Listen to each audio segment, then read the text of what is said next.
two trains on the same line. One sped past a yellow signal, and the other heading the opposite way with passengers on the same track, and they're on collision course. Welcome to the Placerville train collision.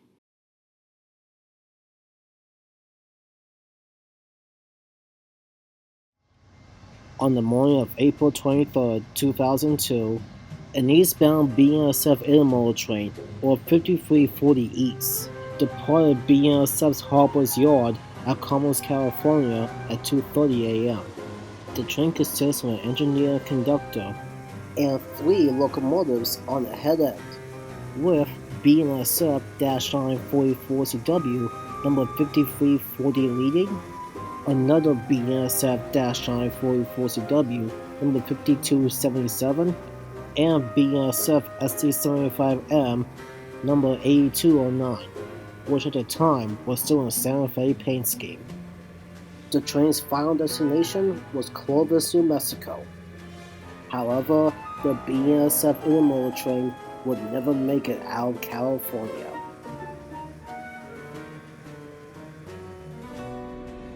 Further down the line at Riverdale, Metrolink 809 was at the station picking up passengers for a trip towards San Juan.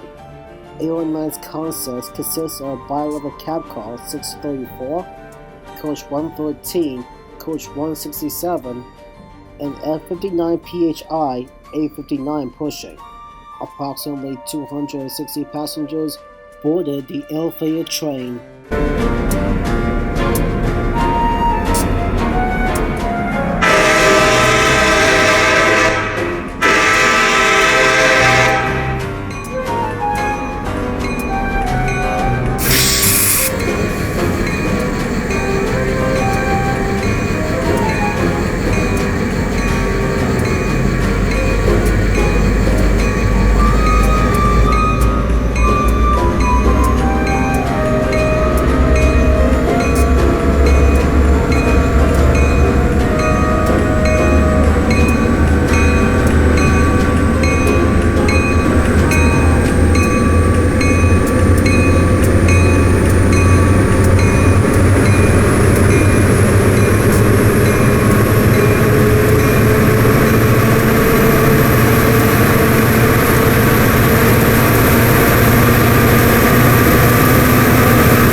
The next 37 minutes were uneventful, completely normal, nothing out of the ordinary.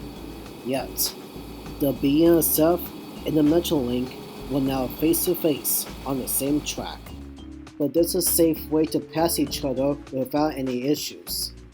At milepost 44.3, the BNSF train passed a clear signal, which obviously means you are clear to proceed. At milepost 42.31, however, the train was about to pass an approach, meaning that reduce your speed and prepare to stop at the next signal.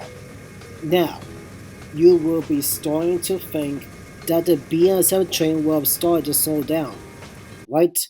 Well, keep that topic in your mind for right now, because we'll get back to that eventually, but moving on.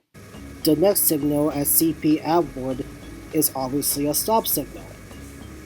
Also at Atwood, a diverting clear was given to the Metrolink, so the BNSF train will have to come to a stop at Atwood to let the Metrolink switch tracks before the BNSF train can continue on safely. Now you really don't need me to tell you this, but trains share the same line and the same track literally all over the world, even to this very day. As always, when it comes to sharing the same track, one train will have to come to a stop, while another train on the same track will have to divert onto a different track to pass safely. It's usually done safely as long as everybody follows the rules, whenever it's a train crew member or a dispatcher. But however, as we all know, if a train crew member does not follow the rules, it can lead to dire consequences. And if a dispatcher makes a slight error, then this error can lead to dire consequences as well.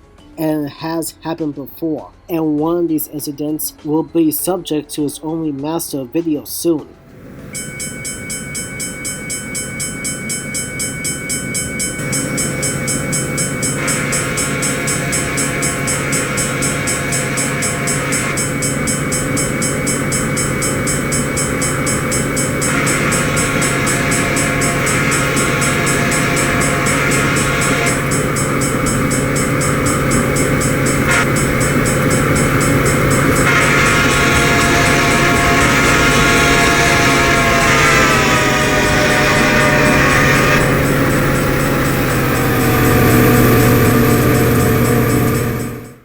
As the Metrolink train was approaching Atwood, the engineer noticed a strange object on the same track getting closer and closer, and suddenly he realized it was actually the BNSF train heading straight towards him on the same track. Not wasting any time, he immediately applied the emergency brakes and ran from car to car to tell passengers to brace for impact. One of the surviving passengers stated in an interview after the accident that his face looked like he just saw death, but he didn't tell us exactly what was happening. He just said get on the ground. The BNSF engineer did the same after spotting the Metrolink on the same track. He also immediately applied the emergency brakes.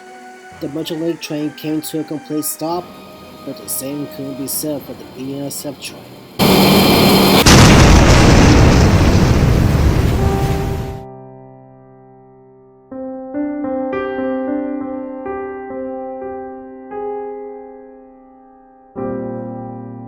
The two trains collide head-on with one another at 8:10 a.m.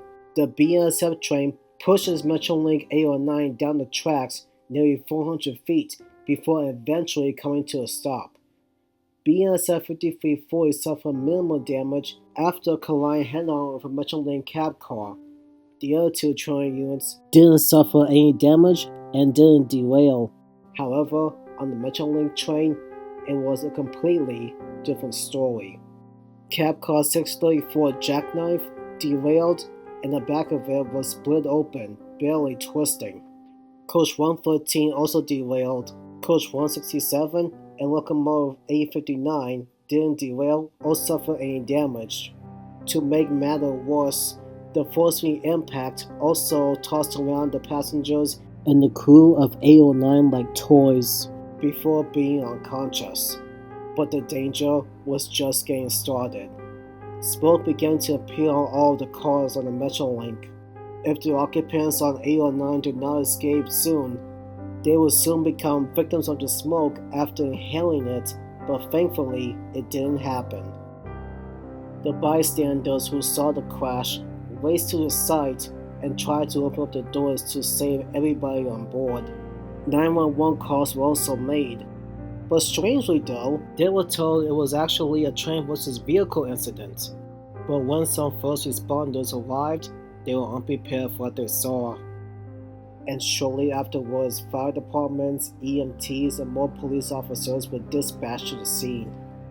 Later on that day, all occupants of the Metrolink train were off the train, and the injured were being rushed to multiple hospitals. In the end, 2 people lost their lives, one at the scene and one more at the hospital. Although the official death toll is at 2, according to one source, another survivor later died from her injuries nearly 2 months later. 162 more were injured, 22 were serious. A pregnant woman was among the injured, but thankfully her unborn child survived.